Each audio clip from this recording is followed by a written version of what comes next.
السلام علیکم، آپ دیکھ رہے ہیں سپورٹس باز اور میں ہوں Luqman Ali. Pakistan versus England test series جاری ہے، اب ہے دوسرا ٹیسٹ، لیکن اس ٹیسٹ میچ سے پہلے بہت بڑی تبدیلیاں ہیں، بہت بڑا کھاڑ پچھاڑ ہے۔ ان پر ہاتھ ڈالا گیا ہے جن پر کوئی ہاتھ نہیں ڈال رہا تھا، ان پر بات کی گئی ہے جن پر کوئی بات کرنے سے پہلے سوچتے تھے، اور ان کو ٹیم سے نکالا گیا ہے۔ نہ صرف ٹیم سے نکالا گیا ہے بلکہ مکمل طور پر ریسٹ دیا گیا ہے۔ یوں کہیے کہ نئی سلیکشن کمیٹی نے آتے ہی بڑے پیمانے پر تبدیلیاں کر دی ہیں، اور ایک طرح سے نئی سلیکشن کمیٹی نے آتے ہی ایک ایسا کاٹا لگایا ہے، ان ناموں پر لگایا ہے جو کئی سالوں سے ٹیم میں تھے لیکن ٹیم کے لیے پرفارم نہیں کر رہے تھے، کبھی بطور کپتان، کبھی بطور پلیئر، کبھی بطور بالر اس ٹیم کا حصہ تھے، لیکن ٹیم ناکامیوں کا تسلسل برقرار رکھے ہوئے تھی۔ ان کی موجودگی میں پاکستان ٹیم کو مسلسل شکست سے دوچار ہونا پڑ رہا تھا، لیکن نئی سلیکشن کمیٹی نے بڑا فیصلہ کیا، اور ایک ایسا فیصلہ کیا جس کے نتیجہ میں بڑے بڑے نام، بڑے بڑے پلیئرز، بڑے بڑے بالرز جن کی اپنی ایک ورتھ ہے، جن کی اپنی ایک پہچان ہے، جن کا اپنا ایک نام ہے، ان کو گھر جانا پڑا ہے۔ کہا یہ جا رہا ہے کہ بابر اعظم کو صرف ٹیم سے آؤٹ نہیں کیا گیا بلکہ بابر اعظم آنے والے دنوں میں پاکستان سے باہر دبئی جائیں گے، جہاں کہا جا رہا ہے کہ فریش ہوں گے، ذرائع یہ بتا رہے ہیں۔ لیکن اس کے ساتھ ساتھ بابر اعظم کے ساتھ ساتھ سرفراز احمد کو بھی ڈراپ کر دیا گیا ہے، اسکواڈ سے ریلیز کر دیا گیا ہے۔ یوں کہیے کہ مستقبل میں سرفراز احمد کی انٹرنیشنل کرکٹ کے حوالے سے بعض ذرائع یہ بتا رہے ہیں کہ ایسا تاثر مل رہا ہے اس فیصلے سے کہ شاید سرفراز احمد کے مستقبل کے حوالے سے بہت بڑا فیصلہ ہو چکا ہے کہ وہ پاکستان کے فیوچر میں اب انٹرنیشنل کرکٹ میں آپ کو نظر نہیں آئیں گے۔ اور اس کے ساتھ ساتھ شاہین شاہ افریدی کو بھی ریسٹ دے دیا گیا ہے، نسیم شاہ کے حوالے سے بھی بڑا فیصلہ کیا گیا ہے۔ ان فیصلوں کا فائدہ ہوگا یا نہیں ہوگا، اور ساتھ ہی ساتھ آج کے پروگرام میں ہم بات کریں گے دوسرے ٹیسٹ کے حوالے سے پلینگ 11 سامنے آ گئی ہے۔ اس پلینگ 11 میں کیا کیا نام شامل کیے گئے ہیں، میں آپ کے سامنے ڈیٹیل رکھتا ہوں۔ سب سے پہلے سائم ایوب کو برقرار رکھا گیا ہے، عبداللہ شفیق کو برقرار رکھا گیا ہے، اور اسی طرح سے شان مسعود ٹیم کے کیپٹن ہیں، جبکہ کامران غلام کو شامل کیا گیا ہے۔ بڑی تبدیلی یہ ہے کہ بابر اعظم کو اگر ڈراپ کیا گیا ہے تو کامران غلام کو شامل کر لیا گیا ہے۔ ساتھ میں سعود شکیل وائس کیپٹن ہیں، اور اسی طرح سے محمد رضوان وکٹ کیپر کے طور پر موجود ہیں، جبکہ حسیب اللہ کو بھی اسکواڈ میں رکھا گیا ہے، لیکن رضوان کو برقرار رکھا گیا ہے۔ یہاں پر سلمان علی آغا، عامر جمال، نعمان علی کو بھی شامل کر لیا گیا ہے۔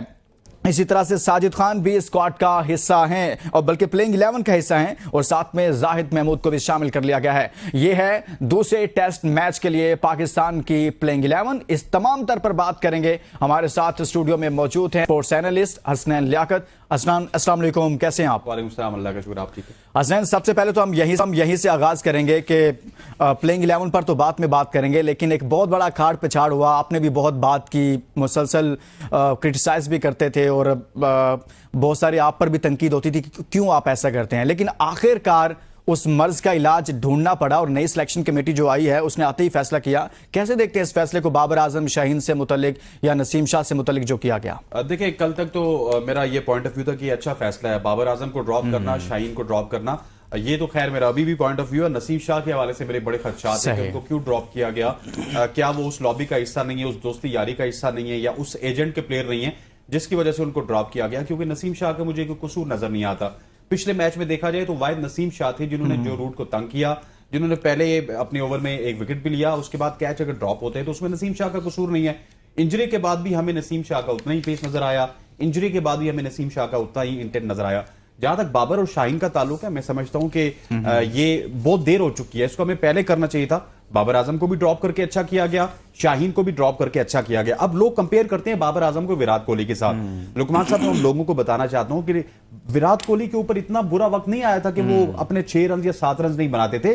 وراٹ کوہلی سینچریز میں کنورٹ نہیں کرتے تھے، 80 پہ آؤٹ ہوتے تھے، 90 پہ آؤٹ ہوتے تھے، 75 پہ آؤٹ ہوتے تھے۔ لیکن ایک خاص طبقہ ہے کہ آپ ٹھیک کہہ رہے ہیں کہ وہ مسلسل اسی بات پر لگا ہوا ہے کہ جی آپ دیکھیں فخر زمان نے ٹویٹ کر دیا، اور وہ کہہ رہے ہیں کہ جب ان پہ ان کی ایوریج اتنی تھی، 19 کی ایوریج تھی، 20 کی تھی، آئی تھنک 26 کی تھی، تو ان کو ٹیم نے ڈراپ نہیں کیا، یہ وہ سارا کچھ۔ لیکن ایسا نہیں ہے، حقائق تو اس کے برعکس ہیں کہ سینچری نہیں بنا وراٹ کوہلی یہ تھا کہ بڑے رنز جیسے وہ کرتے ہیں وہ نہیں کر پا رہے تھے، لیکن وہ رنز کر رہے تھے۔ ایسا نہیں ہے کہ بابر تو رنز ہی نہیں کر رہے، 15 سے اوپر نہیں جا رہے۔ میں آپ کو ایک اور بات بتاؤں، ایک تو وہ سینچریز نہیں کرتے تھے لقمان صاحب، دوسرا یہ تھا کہ وراٹ کوہلی کے پیک میں اس وقت تک 26 سے 27 ٹیسٹ سینچریز تھی، اس وقت تک 33 سے 34 اوڈی آئی سینچریز تھی۔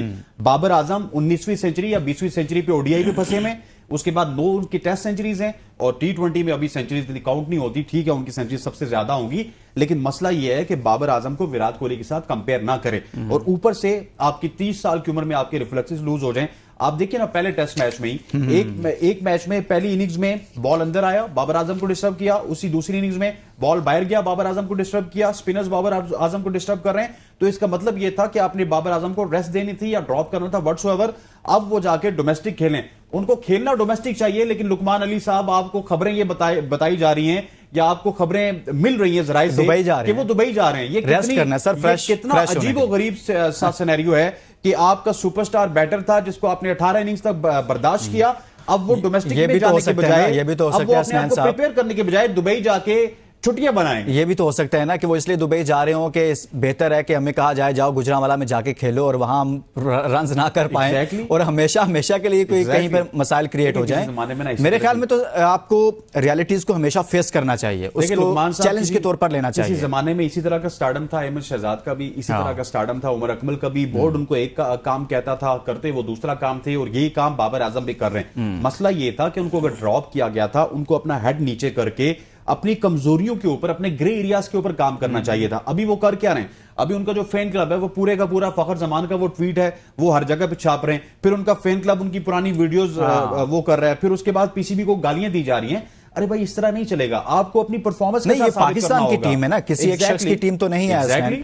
اور یہ صرف ہمارے کلچر میں ہوتا ہے, جو پلیئر ہے وہ بورڈ سے بڑا ہو جاتا ہے, یہ آج سے نہیں ہوتا. وسیم وقار کے اور بہترین رویہ بالکل یہی ہوتا کہ وہ دبئی جانے کی بجائے بہتر فیصلہ کرتے کہ ڈومیسٹک میں جہاں پر بھی اس وقت میچ ہے, گجرانوالہ میں اب وہ فائنل اور سیمی فائنلز ہیں, یا پھر باقی جو میچز جتنے بھی آنے والے وقت میں ہیں ان کی طرف جاتے اور ان لڑکوں کے ساتھ تھوڑا جیل ہوتے جو نیا ٹیلنٹ ہے پاکستان کا, اور وہاں پرفارم کرتے. کسی بھی ڈاؤن فال کے پیچھے نا پوری ریزننگ ہوتی ہے. آپ کو میں یہ بتاتا چلوں کہ 2019 لیکن اس کا کریڈٹ آپ کس کو دیں گے؟ آخری میچ 2019 میں بابر اعظم نے کھیلا تھا کیریزم ٹرافی کا. کیریزم ٹرافی کا مطلب یہ ہوتا ہے 4 دن کی گیم.